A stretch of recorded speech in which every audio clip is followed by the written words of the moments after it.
Welcome back नाजरीन। दूसरी तरफ जी जहां चौधरी मंजूर साहब कह रहे थे कि सारे फैक्ट्स एंड फिगर्स सामने हैं, हुकूमत गलत बयानबाजी से काम ले रही है, वहीं पे सवाल ये उठता है कि अगर ये फैक्ट्स एंड फिगर्स ठीक हैं तो इस सारे मामले में कसूरवार किसको ठहराएं, किससे पूछें? क्योंकि वफाकी हुकूमत अपने नंबर्स देने पे बात करती है, सिंध हुकूमत अपने नंबर्स पे बात करी, और ये आज का मामला नहीं है नाजरीन। माजी में दूसरी जब वफाक में हुकूमत नुमाइंदगी जो दूसरी जमातों की रही है, यानी कि मुस्लिम लीग नून की भी रही है, तो इसी तरह की हमने खींचातानी देखी है। ये पहली दफ़ा नहीं हो रहा है, लेकिन इस खींचातानी का आखिरकार खमियाजा किसको भुगतना होता है? अवाम को भुगतना होता है, और अवाम ही इसमें सारा पिसते हैं सारे मामले में। वेल, इस पर मजीद भी बात करते हैं। मेरे साथ मौजूद है जी सेनेटर ऑन अब्बास है पाकिस्तान तहरीक इंसाफ से, उनको भी खुश आमदीद कहती हूँ। बहुत शुक्रिया Aun for joining us. Thank you so much ji, प्लाइए जी। सेनेटर ऑन अब्बास साहब, सबसे पहले तो बताइएगा, आज जैसे कि हम देख रहे हैं कि सिंध के तरक्याती बजट का जो मामला है उसमें वफाक और सूबाई सिंध एक मरतबा फिर आमने सामने है। ये वफाक जो कह रहा है कि जी मुराद अली शाह साहब गलत एदाद शुमार बता रहे हैं, सूबाइयत की सियासत कर रहे हैं। एक तरफ चौधरी मंजूर साहब भी एलिगेशन लगाते हुए नजर आते हैं कि जी वजीर आजम दूसरों के मंसूबों पर अपनी तख्तियां लगा रहे हैं, सीएम साहब कह रहे हैं कि हमें हमारा हिस्सा नहीं मिल रहा है। अब ये बात करना कि जी पैसा जो है वो इनको नहीं दिया जाएगा सिंध की गवर्नमेंट को, लेकिन उनकी भी बात जायज़ है, जैसे कि अभी चौधरी मंजूर साहब ने आपसे पहले कहा कि वो तो प्रोजेक्ट की मद में आता है और हुकूमत को फंड जाता है, कोई पर्सनल कैपेसिटी में किसी के पास से पैसा नहीं जाता। आप भी बहुत अच्छे से इन चीज़ों से वाकिफ़ हैं, जो पूरा प्रोसेस होता है। फिर इस तरह की खींचातानी क्यों हो रही है?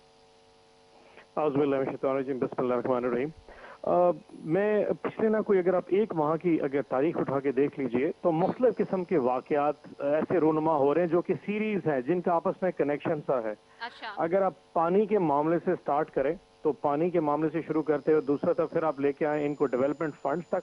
हाँ। और इस दौरान एक वकवा और भी होता है जिसमें बिलावल साहब ने एक स्टेटमेंट भी दी थी लाड़काना और रायगढ़ के हवाले से। सही। ये तीनों का आपस में कनेक्शन है। कैसे? मुझे तो लगता है ये इलेक्शन का री रन शायद अभी से ना पीपल्स पार्टी ने स्टार्ट शुरू कर दिया है, क्योंकि अच्छा। उनको ये फील हो रहा है कि being a regional political party in Sindh, उनके स्टेक्स क्योंकि इस वक्त सिर्फ सिंध में मोहित है, तो इस तरह की इस टाइम गेम वॉर स्टार्ट करना शायद पॉलिटिकल मूव ज्यादा नजर आ रही है। मैं थोड़ा सा अगर आपको क्लियर कर दूं कि जो जी। एनएफसीए का अवार्ड है हाँ। वो बड़ा क्लियर लाइंड आउट है।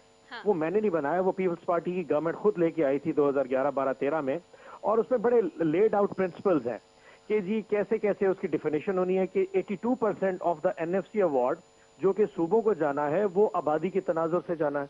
उसके बाद 10% पॉवर्टी का उसमें हिस्सा रखा गया, फिर 5% उसमें रेवेन्यू की कलेक्शन का, और बाकी इस तरह के छोटे से और फैक्टर्स हैं।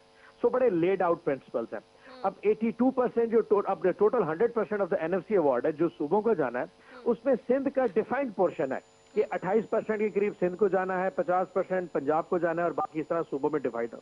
अब वो किसी भी तौर पे 1% कम करना या ज्यादा करना ये किसी फेडरल गवर्नमेंट के हाथ में नहीं है। हाँ, फेडरल गवर्नमेंट ये जरूर कर सकती है कि सिंध में जो बजट जा रहा है वो सखर में ना जाए और कराची चला जाए, या हैदराबाद चला जाए और खैरपुर में ना जाए। ये डिवीजन तो फेडरल गवर्नमेंट के पास थोड़ी सी पॉलिसी मेकिंग में होती है। लेकिन जिस किस्म के बड़े किस्म के प्रोजेक्ट्स ऑलरेडी सिंध में जा रहे हैं, अगर आप इसका मंसूबा देखें K4 का, अगर आप देख लें जो ग्रीन लाइन का प्रोजेक्ट है, और या सखर हैदराबाद मोटरवे देख लीजिए कि 100 अरब का बजट है, तो इतने बड़े प्रोजेक्ट्स में ऑब्वियसली एलोकेशन बड़े बजट की तरफ चली गई है। और सिंध गवर्नमेंट जहां चाह रही थी उसको अपनी सियासी मकासद के इस्तेमाल करने के लिए, शायद वो मकसद इस्तेमाल उनका ना हो पाए, तो उनकी रेजिस्टेंस या गुस्सा तो बनता है। लेकिन ये कहना कि फेडरल गवर्नमेंट इस वक्त पैसों की अप्रोप्रिएशन में ज्यादती इख्तियार कर रही है, मेरे ख्याल में ये सियासत तो हो सकती है, इसमें और मुबालगा रही, और मुझे उसमें कुछ ज्यादा खास नजर नहीं आता जी। अच्छा, एक इसमें बड़ा अच्छा आपने ये बहुत अच्छा उसको डिफाइन कर दिया है कि जो ड्राइव हमारी लाइंस हैं और जो हमें बताई गई हैं एनएफसी के तहत, बट एक बड़ा जी पर्टिनेंट पॉइंट और भी यहाँ नज़र आता है, और वो ये कि जो आज जैसे कि मुराद अली शाह साहब ये भी फरमा रहे थे अपनी प्रेस कॉन्फ्रेंस में, खास तौर पे उन्होंने पर्टिकुलरली बात की कराची प्रोजेक्ट के हवाले से कि कराची प्रोजेक्ट के नाम पर एक पैसा नहीं रखा गया। दूसरा, कहीं ना कहीं ये भी बड़ा हमें गम और गुस्सा दिखाई दे रहा है आपकी इत्तेहादी जमात की तरफ से भी। कल भी एक निजी चैनल पे बैठ के खालिद मकबूल सिद्दीकी साहब कह रहे थे कि कराची के हवाले से जो वादे हुए थे और जो बजट में एलोकेशंस की बात हुई थी वो वाकई हमें नजर नहीं आ रही है। आपके अपने इत्तेहादी भी वही बात कर रहे हैं जो मुराद अली शाह साहब इस वक्त बात कर रहे हैं। प्लस वो ये भी कह रहे हैं कि आप जाते हैं, यानी कि वज़ीर आज़म साहब जाते हैं लाहौर में, पूछते हैं, परफॉर्मेंस देखते हैं, वहाँ जाके प्रोजेक्ट्स के इफ्तिताह कर रहे हैं, चीज़ें कर रहे हैं, वो काम में इंटरेस्ट ले रहे हैं, लेकिन कराची वो महीनों महीनों नहीं आते। देखिए, जो बजट का टाइम होता है ये बड़ा क्रूशल टाइम होता है और इस वक्त बहुत सारे इश्यूज रेज होते हैं, चाहे आपके ऑपोजिशन हो चाहे आपके अपने अलाइज हो, एक प्रेशर होता है उस वक्त।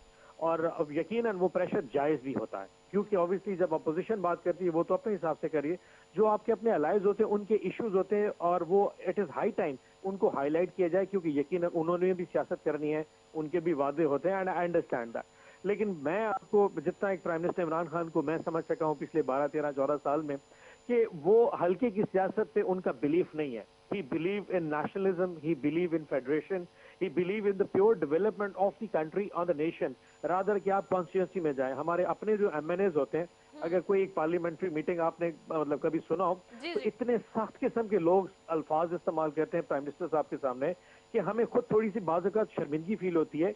लेकिन प्राइम मिनिस्टर जिस खंदा पेशानी से उनको सुनते हैं, और लोगों के इश्यूज बड़े सिंपल होते हैं कि जी देखिए मैं फलाने हल्के से हूँ और मेरे पास वहाँ डेवलपमेंट का बजट नहीं आ रहा, मेरे हल्के में लोग मेरे रजिस्टर्स कर रहे हैं, लोग मुझे ये करेंगे, लोग मुझे वो करेंगे, बिजली का काम नहीं हो रहा, सुई गैस के मंसूबे नहीं आ रहे। प्राइम मिनिस्टर सुनते रहे, क्योंकि वो बिलीव करते हैं कि जो पैसा जाना है, अगर वो हल्के की सियासत में अपना माइंडसेट लगाएंगे तो बड़ा मुश्किल हो जाएगा उनको फेडरेशन की सियासत करना। So I personally believe budget session में इस किस्म की आवाजें उठना एक नेचुरल फिनोमेना है, और ये पहली दफा नहीं है। पिछले 3 साल की हिस्ट्री में अगर आप 15 मई से 30 जून का दौरानिया पूरा एकदम स्टडी करें तो ऐसी अमूमन शोरिश बुलंद होती रहती है। उसका यकीनन बड़ा सिंपल सा हल ये है कि जितना पैसा होगा उतना ही खर्च होगा, और अल्हम्दुलिल्लाह इस साल की नेशनल अकाउंट्स कमेटी की फिगर्स के बाद जो बेहतरीन किस्म के इकोनॉमिक फिगर्स आए हैं, अब मैं समझ सकता हूं कि 2022-23 का 21-22 का जो बजट आने वाला है उसमें रिजर्वेशन हमारे एलाइज की और अपोजिशन की दोनों की सेटल होंगी। किटी में इस वक्त पैसा मौजूद है, रिजर्व फॉरेन रिजर्व आपके पास मौजूद हैं, आपकी इंपोर्ट्स की जो पेमेंट के बिल्स के इश्यूज आपको नहीं आ रहे, फैटफ में निकलने के चांसेस आपके बहुत ज्यादा हैं। सो इतनी बेहतरीन किस्म की फिगर्स के बाद आई एम श्योर कि इस दफा जब ज्यादा पैसा आएगा ऑटोमेटिकली वो तमाम सूबों को translate as per NFC award होना है, तो किसी की भी मेरे ख्याल में इशू नहीं है, चाहे वो कराची का इशू है या इंटीरियर सिंध का इशू है, वो सारे इश्यूज ऑटोमेटिकली रिजॉल्व हो जाएंगे। जी अच्छा, एक चीज़ और, ये आप बड़ा पॉजिटिव हैं, ये भी बड़ी अच्छी बात है कि आप ऑपोजिशन से भी होप लगाएं कि उनके भी मसले मतलब सेटल डाउन हो जाएंगे इस सारे मामले के बाद। अच्छा, एक चीज़ और हमें नज़र आ रही है पंजाब के हवाले से। वैसे तो पाकिस्तान पीपल्स पार्टी ये कह रही है, सिंध गवर्नमेंट अभी भी क्लेम ये बार बार कह रही है कि जी पंजाब में ज़्यादा बजट एलोकेशन रखा गया है, पंजाब को ज़्यादा फोकस रखा गया है, पंजाब को ज़्यादा अहमियत और तरजीहात में शामिल रखा गया है। वज़ीर आज़म खुद बार बार वहाँ जाते हैं और कराची और सिंध के एतबार से बहुत ज़्यादा रिजर्वेशन नज़र आते हैं। लेकिन आज हमजा शहबाज साहब ने भी एक एलिगेशन लगा दिया, मतलब ये सब होने के बावजूद, यानी कि पीपल्स पार्टी खुद ही ये क्लेम कर रही है कि पीटीआई की गवर्नमेंट वहाँ फोकस करिए, कि इसके बावजूद नून लीग ये कह रही है आज कि पंजाब हुकूमत नाअहल है, कोई काम नहीं किया। और साथ ही ये कह रहे हैं कि जी वफाक के काबिल तकसीम हासिल में से पंजाब के हिस्से में भी 11% कमी हुई है। तो ये कटौती की बातें और ये कटौती वाला बजट, इसके हवाले से एलिगेशंस, और 3 साल में जनूबी पंजाब सूबे के लिए जो वो बात कर रहे हैं कि कुछ नहीं हुआ, सिर्फ प्रोपेगेंडा हुआ है, इस हवाले से भी क्या कहते हैं आप? ये जो डिविजिबल पूल होता है जी, ये बड़ा क्लियर, ये भी एक बहुत रिटर्न, ये 2+2 4 है जी, इसमें मतलब ये इबाम नहीं होना चाहिए। हाँ। मतलब इसमें आपके रेवेन्यू की फिगर्स आई, जितना आपको टैक्स कलेक्शन हुई, फिर उसमें फेडरल एक्साइज ड्यूटी आ गई, कस्टम ड्यूटीज आ गई और इंपोर्ट ड्यूटीज, वो सारे उसमें जमा हो जाते हैं और फिर एक सेट फार्मूले के तहत हर सूबे को अदा कर दिया जाता है। अगर उसमें कहीं पे कोई कट लगता है रेवेन्यू कलेक्शन में कमी की वजह से, तो वो अक्रॉस द बोर्ड तमाम सूबों को एक लेवल पे ही लगता है, चाहे वो सिंध को लगे चाहे पंजाब को लगे। सो इस पे बाज़ औक़ात पॉलिटिकल पॉइंट स्कोरिंग करना, मैं इसको समझता हूँ ये थोड़ा सा गैर जरूरी है। पंजाब में हमारी अपनी गवर्नमेंट है, तो हम वहां पे अगर 11% का कट लगा रहे हैं तो ये मतलब ये कोई पॉलिटिकली कोई मतलब रीजनेबल रैशनल नहीं लगता। Why would we do that until unless कि आपका अपना जो डिविजिबल पूल है जिसमें किटी में पैसा है वो कम हो जाए किसी वजह से, और उसकी बड़ी क्लियर वजूहात है, क्योंकि हमारी रेवेन्यू कलेक्शन तो बहुत ज्यादा है, लेकिन हमारे जो लोन्स की रीपेमेंट है उसका प्रेशर भी बहुत ज्यादा है। और खास तौर पे एक प्रेशर जो कि सारी दुनिया जानती है वो सर्कुलर डेट का है, जो कि मुसलसल बढ़ता जा रहा है। और उसमें जो मेन इशू है वो आईपीपीएस की कैपेसिटी पेमेंट्स का है। इस साल 470 अरब रुपया गवर्नमेंट को उनको अदा करना है, जो खास तौर पे हमारी सेटलमेंट हुई है तमाम आईपीपीएस के साथ, जिनको हमने कहा कि आप हमारे जो कॉन्ट्रैक्ट्स हैं उनको रिन्यू कीजिए, रिव्यू कीजिए। उसमें दो चीजों पे बात हुई थी। एक, जो लोकल इन्वेस्टर है उसे हमने कहा कि आप डॉलर की जो है ना वो इंडेक्सेशन के ऊपर कैपिंग लगाइए। मतलब ये अजीब बात है कि पाकिस्तान में बैठा शख्स हाँ गवर्नमेंट जी। ऑफ पाकिस्तान के साथ कॉन्ट्रैक्ट करे और डॉलर में कर दे। भाई क्यों डॉलर में करें, नंबर वन। दूसरा, उन लोगों की शराइत ये थी कि सूद के ऊपर सूद लेंगे, कि अगर गवर्नमेंट ऑफ पाकिस्तान ने एक साल पेमेंट ना की तो उसके ऊपर हम सूद लेंगे, और वो भी 30-35% के हिसाब से। तो हमने उनके साथ रिन्यू किया, लेकिन साथ ये भी सेटल करना पड़ गया, क्योंकि आपकी कमिटमेंट पिछली गवर्नमेंट के साथ थी, पैसे तो हमने आपको देने हैं लेकिन हम आपको किस्तों में पैसे दे दें, तो उसकी अदायगी इस साल होनी थी। सो गवर्नमेंट के डिविजिबल पूल में से मेजॉरिटी पेमेंट सर्कुलर डेट को स्लो डाउन करने में चली गई। इसीलिए किटी में उसकी एक कट लगा, जो कि फिर ऑटोमेटिकली तमाम सूबों को ट्रांसलेट हो गया। अब इस देश के ऊपर कोई सियासत करे कि जनूबी पंजाब में नहीं किया, तो जो जनूबी पंजाब पे इतना शोर मचा रहे हैं, क्या वो कहना पसंद करेंगे कि पिछले 30 साल में आज तक जब भी जनूबी पंजाब सूबे की बात हुई उसी वक्त बहावलपुर सूबा क्यों खड़ा कर दिया गया? बिकॉज वो चाहते थे कि लाहौर में बैठ के पूरे सन पंजाब के ऊपर हुकूमत करें, जैसे कि वो रंजीत सिंह अपने आप को समझ रहे थे। पहली दफा उनको फील हुआ कि अगर जनूबी पंजाब के 11 अजला ये बाहर चले जाते हैं तो उनकी हुकूमत का दायराकार छोटा हो जाएगा। इसलिए वो चीखें मचा रहे और अपनी तकलीफ के बारे में बता रहे हैं। यकीन जानिए, they are crocodile tears, they hate to see the distribute, कि पंजाब की दो अब तकसीम होने वाली है। इनका इस तकलीफ से कोई लेना देना नहीं है, इसको सिर्फ आप पॉलिटिकल ब्लेम गेम के तौर पे देखिए प्लीज।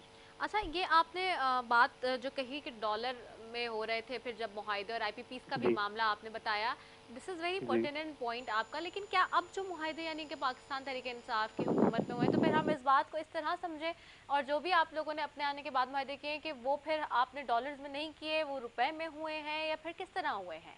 मैं आपको अर्ज करूं, आईपीपीएस के साथ जो मुआहदे थे ये हमने नहीं किए, 2012-13 में हुए नहीं थे। नहीं, वो तो जो और हो उन गए, अभी का मैं पूछ रही हूँ अब जो नए अब आप लोगों आईपीपीएस ने के किए। साथ जी। कोई मुआहदा नहीं, हमने उनके साथ रिव्यू किया।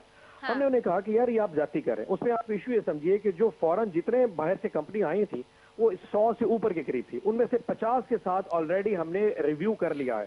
और रिव्यू में 3-4 चीजें कही। एक तो इंटरेस्ट ओवर इंटरेस्ट नहीं होगा, सूद के ऊपर सूद की अदायगी नहीं होगी, नंबर वन। नंबर टू, उन्होंने फ्यूल के साथ अटैच किया हुआ था, इंटरनेशनल फ्यूल और डॉलर के साथ। तो जैसे ही इंटरनेशनल फ्यूल की प्राइसेस बढ़ती थी वो कहते जी आपकी हमारी प्राइस बढ़ा दें। तो हमने कहा जी ये डॉलर्स को कैपिंग कर दें, इसकी इंडेक्सेशन नहीं हो सकती, और इसकी अदायगी यहाँ पे जो होगी हम आप रुपीस में करना शुरू कर देंगे। तीसरा, हमने उनको मेनली ये कहा कि जी आप ये जो हमें कह रहे, उन्होंने कहा जी आपके साथ हमारा है टेक और लीव, यानी कि अगर उन्होंने 100 रुपए की बिजली बनाई है तो कहते हैं जी हम आपको 100 की देंगे, आप 100% अदायगी करें। हमने उन्हें कहा जी हमारी जरूरत आपकी 100 रुपए में से सिर्फ 60 रुपए की है, और वो भी हमने सब्सिडाइज करके आवाम को देना है, हम 100 नहीं ले सकते। उन्होंने कहा जी आपका हमारा मुआहदा तो 100 की बिजली लेने का है। तो हमने उन्हें कहा कि जी आप इसको आहिस्ता आहिस्ता कटेल करके डाउनवर्ड लाएं। आप यकीन जानिए पिछले अगले मतलब 3 साल में जो हमने अदायगियां करनी है उसमें 770 अरब रुपए की इस वक्त तक बचत ये गवर्नमेंट कर चुकी है, कि हमने जो उनको पेमेंट करनी थी अब हम वो 770 अरब की पेमेंट कम करेंगे, क्योंकि हमने कहा कि हम अदरवाइज हम आपकी पेमेंट पे डिफॉल्ट कर जाएंगे। So they had to renegotiate with us.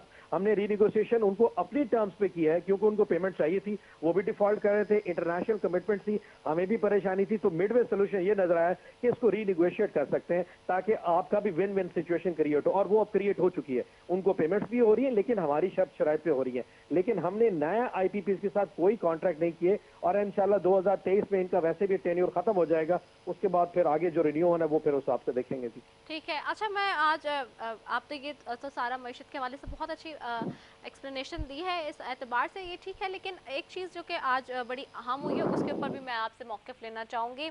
हमने देखा है कि जिस तरह से एक दहशतगर्दी के हवाले से वाक़या होता है, और पूरी दुनिया इसके ऊपर ख़ास तौर पे मज़म्मत कर चुकी है। वज़ीर-ए-आज़म पाकिस्तान भी जिस तरह से कह चुके हैं, जो ये कनाडा का वाक़या हुआ है मगरबी ममालिक में बढ़ते इस्लामोफोबिया की अलामत है, वो भी ये समझते हैं।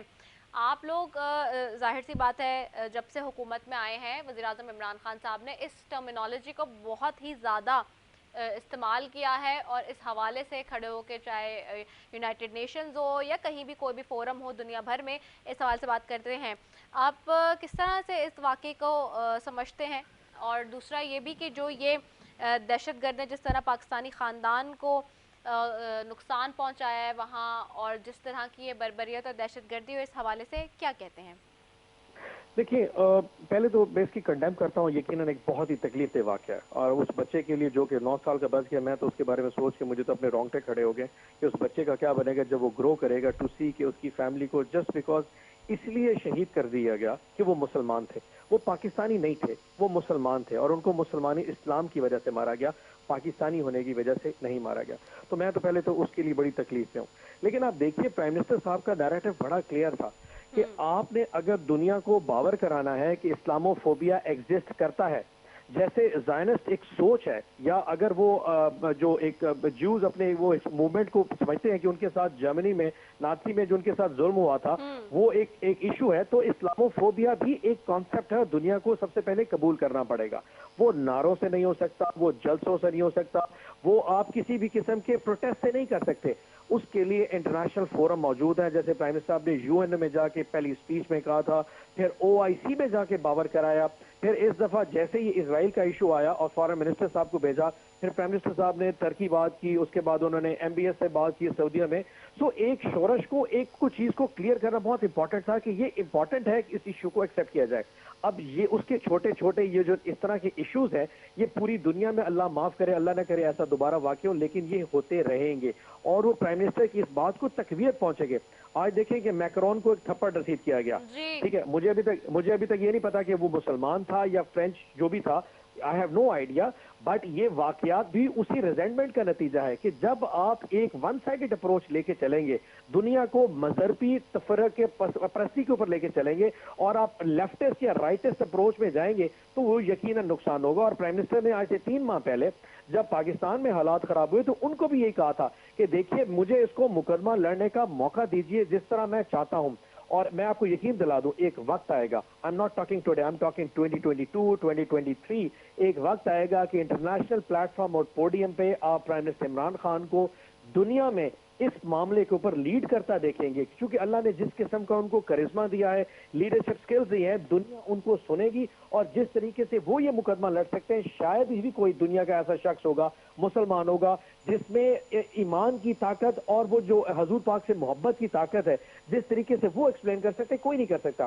سو آئی پرسنلی فیل کہ prime minister will take a lead on it, اور اس طرح کے ایشوز کے اوپر جس طریقے کے بیان کا وہ لے کے چلیں گے، شاید اسلامو فوبیا سے لڑنے کا وہی سب سے بہترین طریقہ ہے کہ ان کو اپنی نیچر آف ایشو کو سمجھایا جائے، سینسٹیوٹی کو سمجھایا جائے، اور ہماری محبت کو جو ہمارے نبی پاک صلی اللہ علیہ وسلم کی ذات سے ہے ان کو اس طریقے سے باور کرایا جائے کہ وہ اس کو سمجھ سکے، بجائے ایکسٹریمزم سے، بجائے جذبات سے، توڑ پھوڑ سے، مطلب جس سے یقیناً اپنا نقصان کر کے. وہ آپ نے یہ ایک میم تو دیکھا ہوگا جو فرانس میں چل رہا تھا کہ دیکھیں ہم نے ایک جنگ جیت لی بغیر لڑے، اور پاکستان میں بغیر فوج کے، یعنی کہ اس طرح کا واقعہ. لیکن جب آج میکرون کو تھپڑ پڑا، وہ اس طرح کے نیریٹوز ہیں کہ جب آپ اپنے گھر میں بیٹھا شخص، چاہے وہ فرانس میں بیٹھا ہے چاہے وہ امریکہ میں بیٹھا ہے، جب وہ اس طرح کی تقریر سنتا ہے سوشل میڈیا پہ کسی ایسے اچھے شخص کی جس پہ وہ بلیو کرتا ہے، پرائم عمران خان، وہ اس میں اس کو بلیو آتا ہے کہ یار he is telling the truth, there might be something inside, whatever he is telling, اس میں کوئی نہ کوئی وزن ضرور ہے.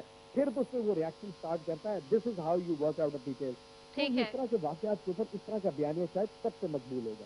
ٹھیک ہے، بہت شکریہ.